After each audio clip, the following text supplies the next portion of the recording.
So we've got some different methods for inferring phylogenetic relationships. We talked about neighbor joining and distance methods, and we kind of dismissed distance methods. They've kind of gone by the wayside.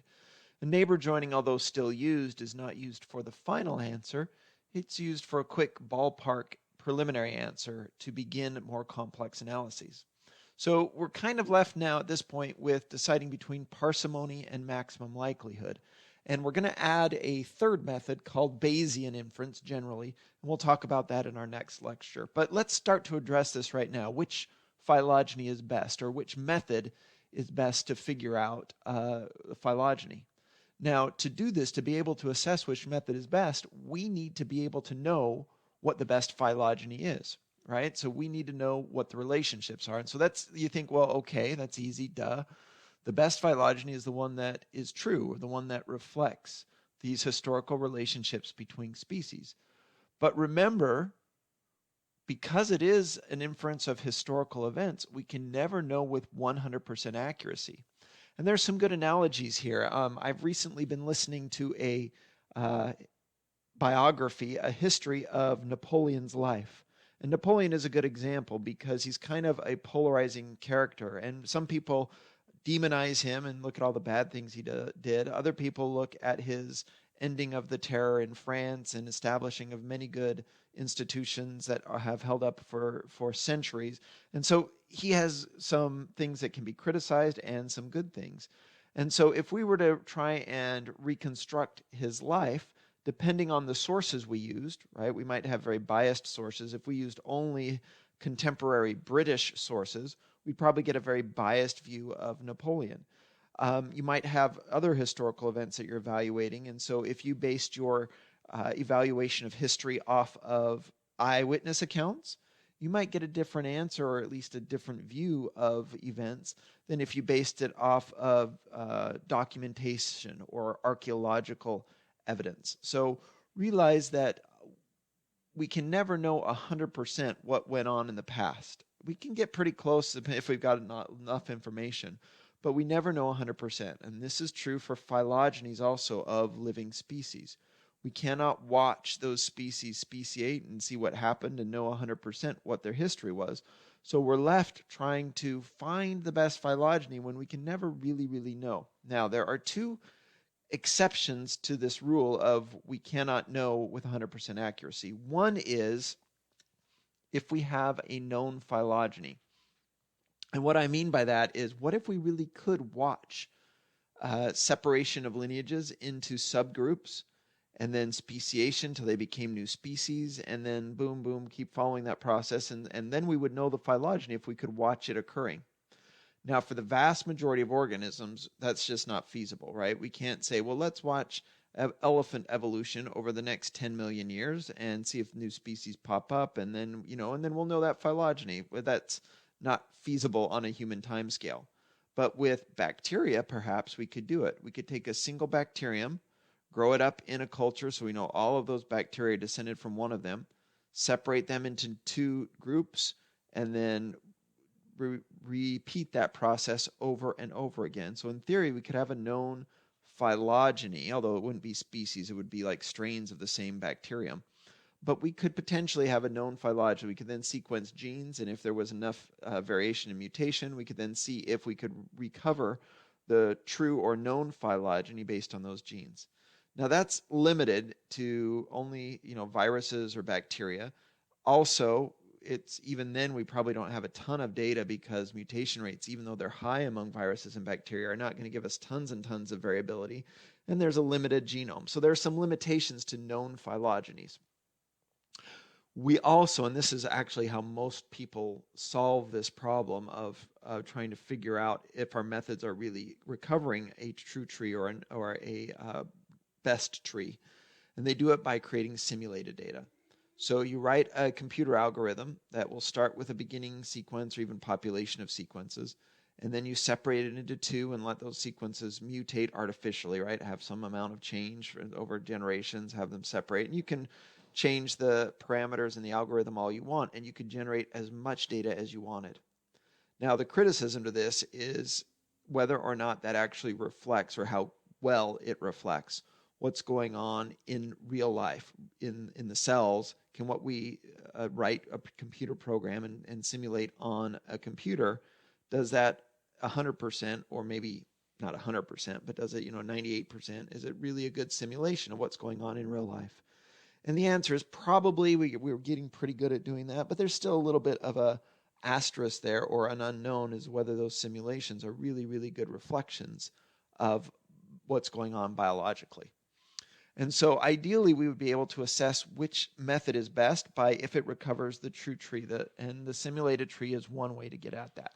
Now, remember, there are other considerations. Really, what we're looking at with the true tree is power. How good is a method at discovering the right tree? So by making a simulated data set and then using different methods to see if that simulated data set can recover the known phylogeny for that simulation, that would tell us how powerful that method was. Efficiency would be how fast, right? Remember that. Consistency means would it get at the same answer over and over and over again. And remember, consistency is a desirable trait if you also have power, right? If you're finding the right tree over and over and over again using that method, that's great. But remember, consistency can be an issue, and this can be a problem, especially if you don't know what the true tree is. What if you're finding the wrong tree over and over and over again? And the more data you're given, the more sure you are that that wrong tree is the best one. And so a method can be consistent and still be a bad method if it's consistently finding the wrong answer. Robustness, if you will, if you remember, is how well our methods are, how good they do, despite violations in the underlying assumptions. So, for instance, if we're using a model of evolution and we don't have the model exactly right, so we have a slightly incorrect model, or some of the parameters are wrong, can we still find the right answer? If we can, it's a very robust method. And of course, falsifiability means can we test it against other ones, alternative hypotheses, and then test it or not. And of course, there's maybe an ideological constraint. But parsimony has a very strong ideological underpinning based in Occam's razor and in methodology of how we go about doing science. Okay, so that's a review of things we talked about. You should know in reference to a phylogeny what each of these things is referring to. Okay, so let's compare our parsimony and maximum likelihood and see if we can come up with some general conclusions about which is the best method, or maybe which one's better under some conditions. Now, before we say which one is better or talk about places where they have strengths and weaknesses, let's just say that there are many areas, many data sets where they both do very well.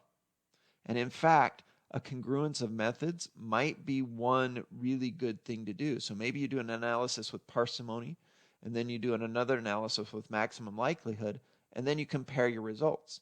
And if they're completely congruent, then you're like, oh, it really doesn't matter for this data set. We're both getting the same answer, whether we do a parsimony analysis or a maximum likelihood, we get the exact same answer. And in fact, that might give you increased confidence that you're close to, or maybe even have exactly the true tree, right? Which for real data sets, we can never know 100%. But that's an important thing. So often it's not, oh, let's do this one because it's better. Maybe we do think one's a little bit better under the circumstances, but we still do both methods and then compare the results. So now let's look at areas where we have inconsistency or lack of power in one method or another. So parsimony, we've already talked about how this idea of falsifiability can be a tricky one in parsimony because it's difficult to implement objective statistical tests in a parsimony framework and say, oh, this one is, X amount better than the other one.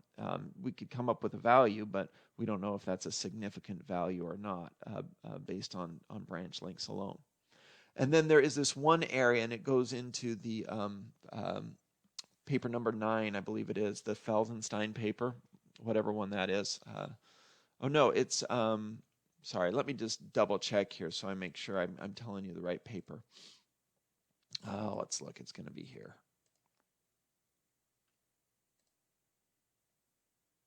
I've got this paper for a couple different courses, but so that's why I just want to give you the Holder and Lewis paper. So in the Holder and Lewis paper, they talk about this weakness of parsimony. It's something called long branch attraction. So if you have two branches, and remember the length of this branch in a phylogram, the length represents how many mutations have occurred on that branch. So if we have two branches that are not closely related to one another, but they have elevated mutation rates and many, many changes, then parsimony tends to put those together even though they should be separated like this. And so two long branches that are not closely related to each other will get put together by parsimony. And it's a consistency thing where the more data you give parsimony, the more it will put those two long branches together, even if they shouldn't be together. And so that can be an issue and is a problem where parsimony actually fails and finds the wrong answer.